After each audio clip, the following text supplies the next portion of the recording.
Everyone, welcome to Takshila classes. This is Shri Pratik. I'm going to discuss an important topic of science, that is from the physics. So this topic is basically a topic where I am going to discuss four topics in this video. One is pressure, then surface tension, and then I will definitely discuss about Archimedes principle of law of flotation, because I feel these all topics are interrelated with pressure and all, right? सबसे पहले मेरे भाई आपको सभी को पता होगा pressure होता क्या, इसके बारे में बिल्कुल डिस्कस करेंगे सारी चीज़ें बहुत थॉरली और बहुत ईजीली 15 मिनट्स में ये पूरे concept, and I can assure you 1 or 2 questions are going to be there in the paper. So we will definitely make sure that things are there, and previous year question भी होंगे and में session में. दूसरी चीज़ भाई, अगर आपको ये अच्छा लगे please do share this video and do hit a like button, और बेल आइकन ज़रूर दबाइएगा जिन्होंने सब्सक्राइब किया और जिन्होंने सब्सक्राइब करना है, so that you get an update, because we are daily putting up 2-3 videos, most important crucial topics of your GS topics which we are going to put up here. और बिल्कुल ये आपको दिखेगा पेपर में, यहीं से क्वेश्चन होंगे जी, ये भी हम confidently I can say these, be it from geography, polity, history, science और economics or the current affairs also. We are going to put up everything in front of you within 15 minutes videos, right? So let's start the topic now. First of all मेरे भाई, pressure आपको सभी को पता ही है क्या होता है जी. Pressure is force upon area. I hope everybody understands the formula. Force per unit area is basically the pressure's formula. Clear है जी? इसको अगर हम फर्दर समझें, जितना ज़्यादा फोर्स होगा उतना ज़्यादा प्रेशर होगा, जितना ज़्यादा एरिया होगा उतना कम प्रेशर होगा. इसका एक सिंपल पहले उदाहरण समझाना चाहूँगा.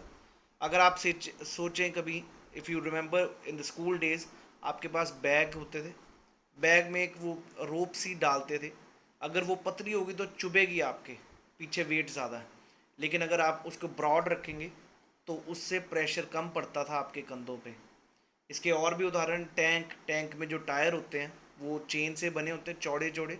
वो क्यों है भाई? वो प्रेशर कम करने के लिए. ट्रक है, ट्रक में भी अगर आप चेक करें तो दोस्त उसके टायर्स ज़्यादा लगाए जाते हैं, 8 टायर्स, 12 टायर्स. वो ब्रॉड जितना होगा उतना प्रेशर फोर्स ज़्यादा संभाल पाएगा, less pressure will be there. Even सबसे ईजीएस्ट एग्जांपल, अगर आप किसी भी दीवार में आप कोई कील या नेल डालना चाहते हो ज़ोर से, तो मेरे भाई अगर तो वो तीखा वो अंदर जाएगा क्योंकि उसका सरफेस एरिया कम है. लेकिन अगर वो ऑन द सेम स्पॉट अगर वो ब्लंट है, थोड़ा चौड़ा है, वो नहीं जाएगा. क्यों? क्योंकि pressure.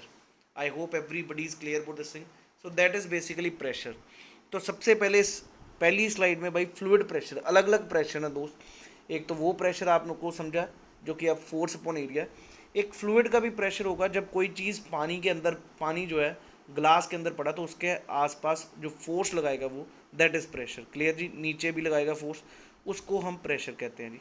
So normal force per unit area, that is what we have discussed at every point in that fluid will be same. The fluid force acts perpendicular to any surface in the fluid, no matter how the surface is oriented. तो भाई सभी surfaces पे बिल्कुल pressure same लगेगा. has no intrinsic direction, so it is a scalar quantity. मेरे मित्र ये भी याद रखें, स्केलर वेक्टर भी पूछता आपके पेपर में, डिफेंस के NDA, CDS, CAPF में. तो प्रेशर एक scalar quantity, because it is not having any direction. So that is the thing which we need to understand. So first of all basic हमने समझा. अब मेरे भाई एटमॉस्फेरिक प्रेशर की बात करें. एटमॉस्फेरिक प्रेशर क्या होता है? हवा का वेट होता है जी. हवा का वेट होगा तो वो एक पर यूनिट एरिया, तो उसको कहा जाता है atmospheric pressure. Atmosphere means air. आपने ये ज्योग्राफी में भी पढ़ा होगा एटमॉस्फेरिक प्रेशर, ठीक उसी प्रकार है. It is the pressure of the Earth's atmosphere, that is air. Normal atmosphere pressure at sea level is 1 atmosphere, इसका यूनिट है. और उसको हम अगर पास्कल में कन्वर्ट करें तो वो होगा 1.013 इंटू 10⁵ पास्कल. ये चीज़ याद रखिएगा जी. Pascal is the unit of pressure. Bar pressure का यूनिट है. और मरकरी का ऑफ Hg वो भी देखेंगे दोस्त. ये दोनों प्रेशर हैं अभी, बार और पास्कल याद रखिए. और वैसे बेसिक यूनिट न्यूटन पर मीटर स्क्वायर, ये फॉर्मूला से ही आपको पता चलता है. ये यूनिट है प्रेशर का. पहली चीज़ समझ आ चुकी सभी को. एटमॉस्फेरिक प्रेशर क्या होता है जी? It is the pressure of the air जो नीचे दाब लगा रही है. सिंपल स्पष्ट शब्दों में बता रहे हैं. The excess pressure above atmospheric pressure is called gauge pressure, and the total pressure is called as absolute pressure. जो आप एक्सेसिव प्रेशर लगाओगे उसको गॉज प्रेशर कहेंगे, वो भी चीज़ समझेंगे जी। नेक्स्ट, इसको यूनिट कौन सा यूज़ होता है, बैरोमीटर, ये भी काफ़ी इंपॉर्टेंट मुद्दा है। बाहर से आता है barometer. Barometer is the instrument which is use to measure the atmospheric pressure. जो आपके जितने भी आईएमडी डिपार्टमेंट्स हैं वो इनके पास बैरोमीटर होता है। बैरोमीटर आपको ये भी इंडिकेट कर देगा कि बारिश आने वाली है या आंधी आने वाली है या बिल्कुल ठीक रहेगा। उसका लॉजिक है, अगर आप लोगों ने मेरे साथ पढ़ा हुआ कभी, जो हवा है वो हमेशा high pressure to low pressure जाती है। तो जहाँ पर भी लो प्रेशर बना होगा वहाँ पर आंधी आने वाली है। लॉजिक समझ आ रहा है जी, क्योंकि वो आसपास से जहाँ पर भी हाई प्रेशर होगा वो हवा सारी लो प्रेशर की तरफ आएगी। रादर अगर आपको याद हो, साइक्लोन भी हमेशा लो प्रेशर के कारण ही आता है। सो दोस्त याद रखिएगा, इससे पता चलता है कि भाई हवा आने वाली है। अगर बैरोमीटर की रीडिंग नीचे जा रही है, it means the storms are going to come, rainfall is going to happen. अगर बैरोमीटर की रीडिंग हाई जा रही है, ऊपर जा रही है, it means pressure is high, so it is going to be a calm weather. ये भी क्वेश्चन आपसे पूछ सकता है कि बैरोमीटर की रीडिंग से आप क्या जान सकते हैं। I hope all of you people are very clear about atmospheric pressure and barometer की एप्लीकेशन। समझ आ गया जी। अगर लो आ रहा है तो मतलब आंधी आने वाली है, तूफान आने वाले हैं, बारिश आने वाली है। अगर बैरोमीटर का प्रेशर बहुत मतलब बैरोमीटर की रीडिंग लो आ रही है, अगर हाई आ रही है, it is going to be a calm weather, no air, nothing like this one. Let's move to the next one now, Pascal's law. ये दोस्त पास्कल लॉ ये भी इम्पोर्टेंट है, आप देखेंगे फ्लूइड के केस में। यार प्रेशर जो है, एक हवा का अलग प्रेशर का सिस्टम है जिसको हम एटमॉस्फेरिक प्रेशर में समझा। एक वैसे हमने देखा मैकेनिकल प्रेशर, जो प्रेशर लग रहा है फोर्स अपॉन एरिया। तीसरा प्रेशर होता है दोस्त फ्लूइड का, जो पानी अगर भरा हुआ किसी भी चीज़ में तो उसका प्रेशर कैसा होता है, उसके लिए हम स्पेशली ये यूज़ करते हैं वर्ड पास्कल। अब ये भी देखते हैं। A change in the pressure applied to an enclose fluid is transmitted undiminished to every position of the fluid to the walls of the contained vessel. मतलब क्या दोस्त, जहाँ से भी आप एक बारी प्रेशर लगा दिया, अगर प्रेशर यहाँ पर लगाया और फ्लूइड यहाँ तक है, तो दोस्त इसका प्रेशर सभी तरफ बराबर लगेगा जी। That is the thing. Rather इसी एप्लीकेशन पे अगर आपने चेक किया हो, गाड़ी में हाइड्रोलिक ब्रेक्स आती हैं, हाइड्रोलिक, वो भी फ्लूइड डालो और जब वो ब्रेक लगे, सपोजली यहाँ से ब्रेक लगाई, फ्लूइड ऐसे फ्लो किया, तो यहाँ पर चारों तरफ से एकदम ही बराबर प्रेशर लगेगा, इसलिए इसको कहते हैं हाइड्रोलिक ब्रेक्स। जबकि अगर आप दूसरी तरफ देखें, जो दूसरी रबर वाली होती थी आपके साइकिल पे दोस्त, यहाँ पर प्रेशर, यहाँ पर ब्रेक लगती थी तो वो यहाँ पर रोकती थी थोड़ा थोड़ा थोड़ा, और ये चीज़ पता नहीं था भाई यूनिफॉर्मली लगे। लेकिन hydraulic brakes will be putting up same pressure at every part, and that is what we call it as Pascal's law. Am I clear to you मित्रों? समझ आ गया ये चीज़ कि भाई जब दाब लग रहा है, प्रेशर लग रहा है, तो चारों सभी जगह पे बराबर लगेगा। ये चीज़ बताई गई, अनडिमिनिश, मतलब कहीं पे भी कम नहीं होगा, बराबर का प्रेशर सभी को वॉल्स पे लगेगा, वेसल पे। अगर इस वेसल में पानी भरा है, अगर इधर से प्रेशर लगाया, ये सारी जगह से बराबर प्रेशर उठेगा। There is a lot of applications दोस्त, हाइड्रोलिक लिफ्ट, हाइड्रोलिक ब्रेक, ये सब इसी पे अप्लाइड होती हैं। I hope everybody is clear about this Pascal's law. काफ़ी ज़्यादा इंपॉर्टेंट है, ये भी पूछ सकता है। और pascal is the unit of pressure, pressure is a scalar quantity. आइए ज़रा आगे चीज़ देखें। अब मेरे मित्र प्रेशर से आगे टॉपिक डिस्कस, इन्हीं में से क्वेश्चन आएंगे, तो दोस्त याद रखिएगा। अगर अच्छा लगे तो दोस्त सब्सक्राइब कीजिए, शेयर कीजिए और बेल आइकन दबाइए और लाइक बटन भी ज़रूर दबाइए। कमेंट में लिखिए अगर आपको अच्छा लगे ये साइंस का, only then we will be putting up more topics on science also. Next है जी Archimedes principle. When a body is partially और fully dipped into a fluid, जब कोई बॉडी आप पार्शली दबा रहे हो पानी के अंदर, मतलब डिप हुई हुई है या पूरी, the fluid exerts the contact force on the body, मतलब वो फ्लूइड ऊपर को लगाता है फोर्स। आप कभी भी सिंपल एग्जांपल, अभी आप बैठिए बकेट में पानी भर के, उसके ऊपर डब्बा रखिए, पानी भर के रखिए डब्बा या खाली रखिए, आप देखेंगे वो ऊपर तैरेगा। आप जब उसको ऊपर से प्रेशर लगाएंगे तो उससे आप छोड़ोगे, अपने आप ही बाहर को उछलेगा। That is what Archimedes principle. उस पर काफ़ी चीज़ें, अभी हम अगले टॉपिक में सरफेस टेंशन भी इसी वीडियो में समझाऊंगा। अभी ये चीज़ समझ आ गई जी, जो फोर्स लग रही है ऊपर को, दैट इज़ बेसिकली कौन सी फोर्स? Buoyant force. आप थ्रस्ट जिसको आप कहते हो, आप थ्रस्ट, ऊपर को पुश लगेगा जब भी आप पानी में पुश लगा रहे हो नीचे, और ये पानी वापस ऊपर पुश लगाएगा। So F is the weight of fluid displace, जितना ये वेट डिस्प्लेस करेगा वो इसका ही वेट बराबर होगा, मतलब ये वेट कितना डिस्प्लेस करेगा। समझ आ रही बात जी। सो दिस फोर्स, इसको कहते हैं this force is called as buoyant force and acts vertically upward, हमेशा वर्टिकली अपवर्ड लगता है opposite to the weight to the centre of gravity, through the centre of the gravity of the fluid. बिल्कुल ही, जो displaced liquid है इसका centre of gravity कुछ और होगा और इसका अगर कुछ और होगा हमेशा, लेकिन ये सेम लाइन पे लाई करेंगे। तो F is equal to V volume of the liquid displaced into density और इनटू G। तो इससे मेरे मित्र आपका होगा डिस्प्लेस्ड फोर्स, जिसको आप कहते हैं अपथ्रस्ट। और वो कैसे निकलेगा, बॉडी का वेट इज इक्वल टू जितना डिस्प्लेस्ड फोर्स लग रहा है इन द फ्लूइड। क्लियर है जी सभी को? I hope all of you are very clear about this Archimedes principle. Logic है दोस्त, हमेशा पानी के अंदर कोई बॉडी है तो उसको ऊपर फोर्स लगेगा, जिसको आप अपथ्रस्ट कहते हैं। और उसका फॉर्मूला याद रखें, कितना, जितना उसका वेट होगा वो कितना ऊपर जाएगा, जितना उसने डिस्प्लेस किया लिक्विड। Yes, let's move to the next point now. Apparent decrease in the weight of the body is equal to upthrust. भाई जितना उसका वेट आप उस समय नाप रहे हो वो उतना ही होगा, क्योंकि यार आप एक और एग्जांपल ले लेते हैं भाई, ऊपर से स्प्रिंग वाला वेट आपने कभी देखा होगा, पानी में डालोगे अपने आप उसके ऊपर अपथ्रस्ट हो रहा होगा, वो डिक्रीज इन वेट, उसका कितना वेट कम हुआ is equal to upthrust and weight of liquid displaced by the body. याद रखिएगा। क्लियर है जी सभी को? सो फ्लोटेशन के कुछ सिद्धांत है जी। The body floats in a liquid if the density of body is less than that of the liquid. ये चीज़ याद रखेगा, बॉडी तभी फ्लोट करेगी अगर उसकी डेंसिटी कम होगी लिक्विड से। Number one, the weight of the liquid displaced by the immersed part of the body must be equal to the weight of the body. ये भी ठीक है जी, जितना लिक्विड डिस्प्लेस हुआ वेट उतना ही उस बॉडी का वेट होगा। ये भी ठीक है जी। क्लियर है जी? नेक्स्ट, जितनी इमर्स्ड है body, the centre of gravity bye the body and the centre of buoyancy must be along vertical line. ये सिद्धांत है नहीं, ये बहुत सिंपल चीज़ें हैं। कल को पूछे लॉज ऑफ फ्लोटेशन में इनमें से कौन कौन से principle, you can easily answer. I hope everybody is clear. हमेशा जिसका कम घनत्व डेंसिटी होगी वो ऊपर तैरती है चीज़। आइए ज़रा आगे देखें दोस्त।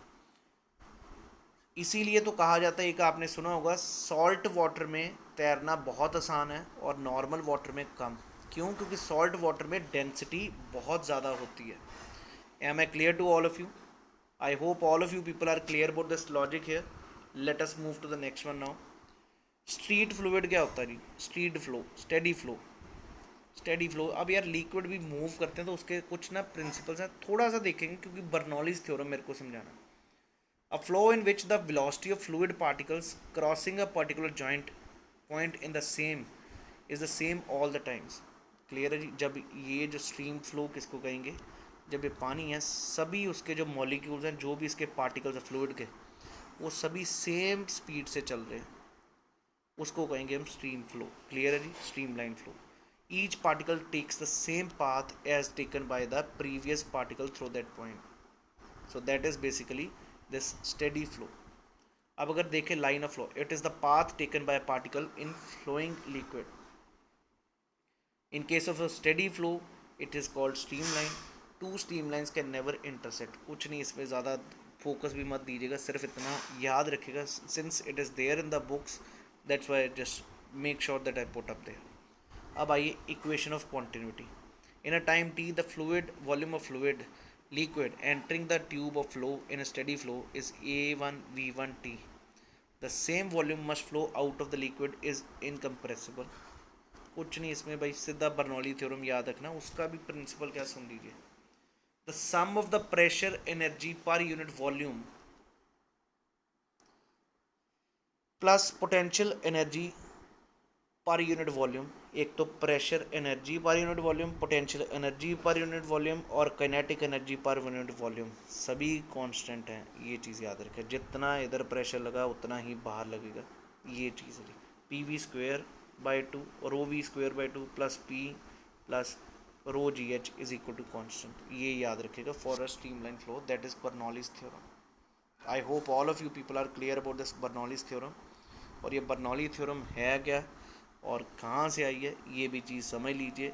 इसका एग्जांपल है दोस्त आपका हवाई जहाज़ जो उड़ते हैं ना, aeroplanes, they fly on the base of Bernoulli's theorem. That is what you need to remember also.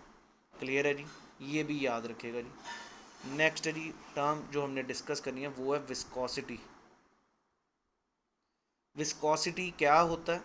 The property of a fluid by virtue of which it opposes the relative motion between its different layer is known as viscosity. जितना ज़्यादा कोई liquid viscous है वो उतना slow move करता है, क्योंकि वो मोशन, आप कभी देखें यार कोई डेंस लिक्विड को आप बहा दें तो बहुत स्लो स्लो मूव करता है, क्योंकि आपस में ही वो अपोज कर रहे हैं रिलेटिव मोशन। इस चीज़ को हम कह देते हैं विस्कोसिटी और विस्कस फोर्स। क्लियर है जी। और इसको velocity, coefficient of viscosity is and velocity gradient is dv/dx। ये कुछ नहीं, आपने याद रखना जी। SI यूनिट याद रखिएगा, pascal second. Pascal second is the SI unit, और CGI यूनिट है पॉइस। ये भी पूछ सकता है किसका? विस्कोसिटी का। तो इसलिए ये डिस्कस किया हमने विस्कोसिटी और इसके बारे। आई hope everybody is clear about this thing now. अब भाई इसी पे स्टोक्स लॉ है। स्टोक्स लॉ क्या कहता है? When a solid moves through a viscous medium it's motion is opposed by the viscous force depending on the velocity and the shape and the size of the body. मतलब जब वो fluid में चल रहा है तो उसको अपोज किया जाएगा, दैट इज देयर। अब आइए सबसे इंपॉर्टेंट मुद्दा। आपने कभी सोचा है दोस्त कि जो वाटर ड्रॉपलेट होता है वो हमेशा स्फेरिकल शेप में क्यों होता है? वाटर का drop it is always in the spherical shape. आप डायग्राम बचपन से बनाते थे तो ड्रॉप कैसे बनाते थे? ऐसे हैं, स्क्वायर क्यों नहीं बनाते भाई? चक्कर क्या है? That is due to surface tension. पानी ऊपर से इसके अंदर पार्टिकल जो टेंशन बनाते हैं, मतलब वो चीज़ देखेंगे। फोर्स, वैसे ही फॉर्मूला क्या है फिजिक्स में? Force per unit length, that is the formula of surface tension in the plane of a liquid surface at the right angle to either side of the imaginary line drawn on the surface। देखेंगे भी इससे सारी चीज़ें, पर फिलहाल इतना समझिए खींच तनाव बना होगा पानी के ऊपर, उसको सरफेस टेंशन कहते हैं। आपने देखा होगा कभी कभी मच्छर इसके ऊपर बैठे हैं। क्लियर है जी, पानी के ऊपर खड़े, पानी के ऊपर अगर आप इसके ऊपर कैरोसिन डाल दो तो सरफेस टेंशन इसकी कम हो जाएगी, तो मच्छर नीचे डूब जाएगा पानी के अंदर। एक और उदाहरण, आपने कभी डिटर्जेंट पाउडर यूज़ किया होगा। Why do we use detergent powder? It is, मतलब आप सुना होगा ये जल्दी वॉश कर देता। क्यों? क्योंकि डिटर्जेंट पाउडर क्या करता है? पानी की सरफेस टेंशन कम कर देगा। जब पानी की सरफेस टेंशन कम हो जाएगी तो भाई कपड़े के अंदर जो बीच में पोर्स हैं वहाँ तक पानी जाएगा, और ये जो नीचे जो डस्ट पार्टिकल्स या जो भी कुछ है उसको निकालेगा। So you can say whenever you use a surface or detergent they are based on the principle of surface tension। और केमिस्ट्री और फिज़िक्स का दोनों चीज़ों का मिश्रण। आइए ज़रा देखें आगे। अब दोस्त कैपिलरी ट्यूब क्या होता है, कैपिलरिटी क्या होता है, ये भी आपको पता होना चाहिए। आपने कभी देखा होगा दिए में आप जब घी में डालते हो रुई, तो जब आग लगाई होती है तो रुई अपने आप खींचती रहती है घी। या स्ट्रॉ डाली होगी आपने कोल्ड ड्रिंक की बॉटल में, वो भी क्या जी? कैपिलरिटी। क्लियर है जी। सो दिस इज कैपिलरिटी, और कैपिलरी ट्यूब के बारे में डिस्कस करेंगे। अपने आप फ्लूइड ऊपर जाएगा। विक ऑफ द लैंप जिसको अंग्रेजी में कहते हैं। A narrow glass tube with fine bore and open at both ends is known as capillary tube. दोनों में बराबर। The capillary tube is dipped in liquid, then the liquid will rise और fall in the tube. This action is termed as capillarity. और इसका formula भी याद रखिएगा, 2S/R/dg। S क्या है? Surface tension. R क्या है हमारा यहाँ पर? रेडियस ऑफ मिनिस्कस, इसका radius of meniscus. And D is the density and G is the radius of this. G is acceleration due to gravity. तो ये भी चीज़ याद रखिएगा दोस्त, सरफेस टेंशन पे डिपेंड करती है, रेडियस ऑफ किसके डिपेंड करती है? मेनिस्कस पे, ना कि कैपिलरी ट्यूब के रेडियस पे नहीं डिपेंड करती। ये भी इंपॉर्टेंट पॉइंट है जो आपको याद रखना। आइए ज़रा एडहेशन, कोहेजन और adhesion is equal to cohesion की क्या चीज़ होती है। आपने कभी कभी देखे होंगे कुछ जगह पे, आप देखोगे ऐसे होंगे, कुछ जगह पे होंगे आप फ्लूइड डाला यहाँ पर ऐसे, मतलब जो मेनिस्कस है वो ऐसे बन रहा है, कहीं पे ऐसे बन रहा है, और कुछ जगह पर बिल्कुल स्ट्रेट बनेगा। तो अब इस चीज़ को एडहेजन और कोहेजन क्या होता है? Adhesion mean adhesive. एडहेसिव क्या होता है? जोड़े। क्लियर है जी। Is everybody clear pursing cohesive and adhesion. अब अगर एडहेशन ज़्यादा है, liquid will wet the solid, पानी। मेनिस्कस कैसा होगा, concave. Angle of contact is acute. Pressure below the meniscus is lesser than above it by this one. In capillary there will be ascent. समझ आ गया जी, capillary में कैसा होगा, ऊपर को निकला होगा ये चीज़। अगला देखिए ज़रा, यहाँ पर क्या, जब ये दोनों बराबर हैं, क्रिटिकल, मेनिस्कस कैसा बनेगा, plane. Angle of contact is 90 degree. Pressure below the meniscus is same as above and no capillarity will be shown. Next, liquid will not wet the solid, मतलब वो जो चीज़ है उसके ऊपर पड़ी लेकिन वो कुछ गीला हुआ ही नहीं सरफेस। मेनिस्कस कैसा होगा, convex. Angle of contact is obtuse. समझ रहे जी, यहाँ से आपका ऑब्ट्यूज बन रहा है, यहाँ पर आपका कॉन्टैक्ट से एक्यूट ही बनेगा, ये चीज़ है। The pressure below is this one, the capillarity there will be descend, यहाँ पर ऊपर नहीं जाएगा नीचे जाएगा। तो ये सिंपल चीज़ है, एडहेशन और कोहेशन, याद रखिएगा इस चीज़ के बारे। क्लियर है जी। आइए ज़रा आगे देखें। अब देखेंगे previous year question. Which of the following is not result of surface tension. Nearly surface spherical drop of rain, ये इसी का कारण है। कैपिलरिटी भी आपने देखा सरफेस टेंशन के कारण है। Removal of dirt by detergent and soap, that is also there. The answer is D option, flow of a liquid. अच्छा क्वेश्चन था ये, प्रीवियस ईयर आपका CDS में क्वेश्चन पूछा होगा। अगला, dimension of impulse is same as that of pressure, angular momentum, work और linear momentum. ये भी चीज़ याद है कि इम्पल्स होता है, वैसे ये इस टॉपिक में नहीं, यहाँ पर गलती से आ गया। इम्पल्स होता है final momentum minus initial momentum, मतलब डिफरेंस ऑफ मोमेंटम। यहाँ इसको कह देते हैं फोर्स इनटू टाइम, इसको कहते हैं हम इम्पल्स। आइए ज़रा अगला देखें। Bernoulli's principle is based on one of the following laws. Conservation of mass, conservation of momentum, conservation of angular momentum और कंजर्वेशन ऑफ एनर्जी।